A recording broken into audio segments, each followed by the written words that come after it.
Geração é quando o momento histórico colide com o momento biográfico. Essa é a bonita definição de Karl Mannheim, que é um alemão que escreveu um artigo que é considerado o início da abordagem geracional, e eu acho que ele ilustra bem o que a gente deve estudar quando a gente propõe a abordagem geracional como uma ferramenta, uma metodologia útil para as nossas análises. E eu queria usar exatamente essa definição para a gente falar um pouquinho do Generations Report, que é um relatório que a Ipsos acaba de lançar agora no final do mês de junho, justamente sobre gerações com base em diversos estudos que a Ipsos conduz durante o ano. A primeira coisa é perceber que nem todas as diferenças, as discriminações entre os diferentes comportamentos vêm necessariamente de uma diferença geracional. Por exemplo, eu estava comentando que o tempo biográfico, que é a idade das pessoas, por exemplo, ela justifica uma série de mudanças de comportamento, independente da geração a qual ela pertence. Então, por exemplo, os jovens, de maneira geral, de qualquer geração, se comportam de maneira normalmente mais questionadora, ou os adultos muitas vezes estão mais preocupados com estabilidade financeira.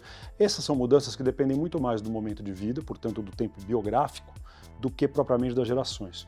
Por outro lado, grande parte das mudanças também acontecem por efeitos de época, que não são necessariamente relacionados a gerações. Um exemplo claro é a pandemia. A pandemia afetou a todos igualmente, e houve uma mudança de comportamento muito clara que perdura, mas não necessariamente em função da geração.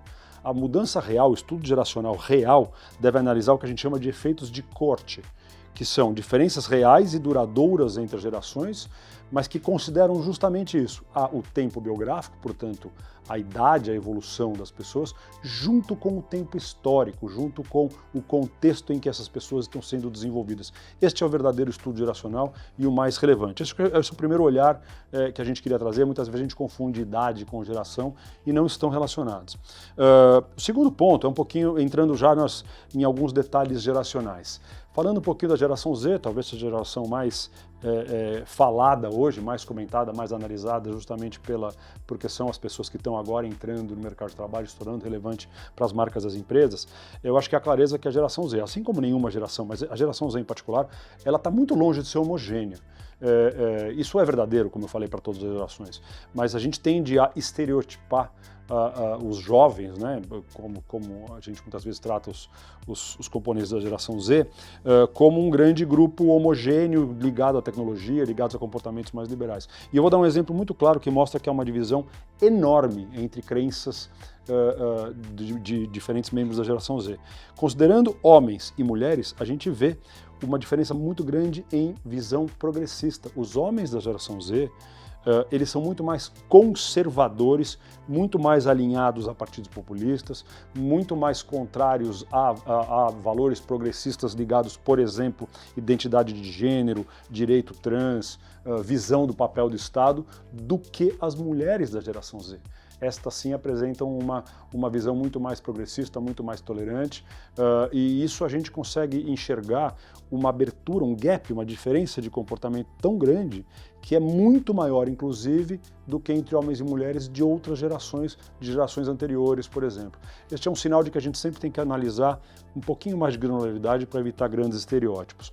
Um outro ponto que o relatório traz, que eu acho que é bastante interessante, é que a gente tem algumas gerações que ficaram pouco vistas, pouco observadas, mas que seguem ou ganharam relevância.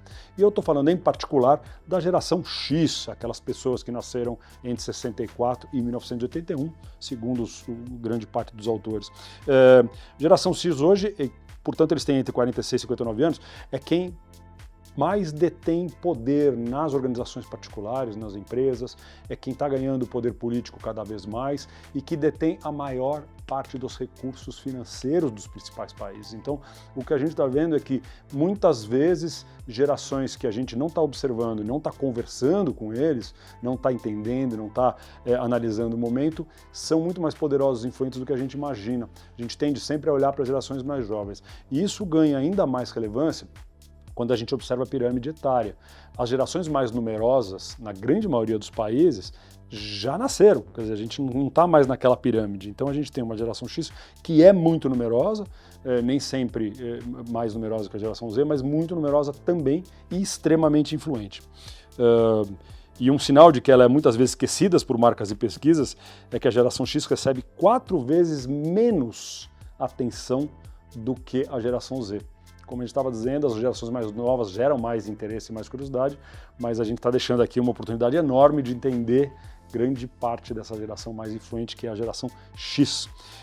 Uma outra questão que o relatório traz para discutir é o perfil dos novos idosos. A gente também tende a tratar as pessoas mais velhas, nesse caso as gerações como, por exemplo, o Baby Boomer, como se fosse um grupo razoavelmente homogêneo e com características muito ligadas à idade mais avançada. E tem 3 perfis dessas pessoas com mais de 60 anos, por exemplo, que são muito diferentes. E eles estão em ascensão. A gente está vendo um crescimento não só de comportamento, que caracteriza esses grupos que eu vou citar, mas também de influência desse grupo. O primeiro perfil que eu queria falar de pessoas com mais de 60 anos é o que a gente está chamando de tecnoidosos, que são pessoas que dizem entender de AI, usam a tecnologia e abraçam novas oportunidades digitais. E eles são 58% das pessoas, dos mais velhos, dizem entender bem dessas tecnologias. O outro grupo que eu queria citar, outro perfil que está em ascensão, são os progressistas, que são os baby boomers, muito mais favoráveis a direitos progressistas do tipo da comunidade LGBTQIA+, que são mais abertos ao papel da mulher, inclusive muito mais abertos do que os meninos da geração Z, como eu acabei de citar. E o terceiro perfil que eu queria citar, dessas pessoas com mais de 60 anos, são o que a gente chamou de exploradores, que são aqueles que buscam crescimento pessoal, novos aprendizados, que querem viajar, que querem experimentar novas coisas, apesar de já terem mais de 60 anos. Então são 3 perfis que crescem, muito diferentes do estereótipo que a gente normalmente associa a baby boomer.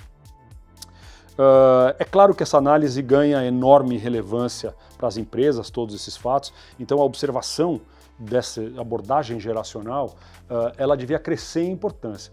Agora, considerando as suas limitações, considerando evitar estereótipo, considerando sempre a segmentação mais clássica, isso que a gente recomenda para as empresas, nunca confiarem só na segmentação geracional, mas também verem como é que os diferentes grupos se relacionam com os seus produtos, com suas marcas, com as mudanças de valores e as crenças, por exemplo, buscando diferenças que sejam reais. Eu acho que é assim que hoje, com as ferramentas mercadológicas e tecnológicas que a gente possui, a gente consegue processo de comunicação e diálogo com os grupos muito reduzidos, quer dizer, quase um one-to-one, personalizados mesmo, isso que as empresas deviam buscar. E uma última coisa que eu queria comentar é que buscar valores universais que atravessam gerações. A gente vê propósito, bem-estar, a preocupação com saúde física e mental, a preocupação da autonomia, do direito de você ter independência, a preocupação de viver em comunidade, seguem sendo valores importantes e fundamentais para todas as diferentes gerações.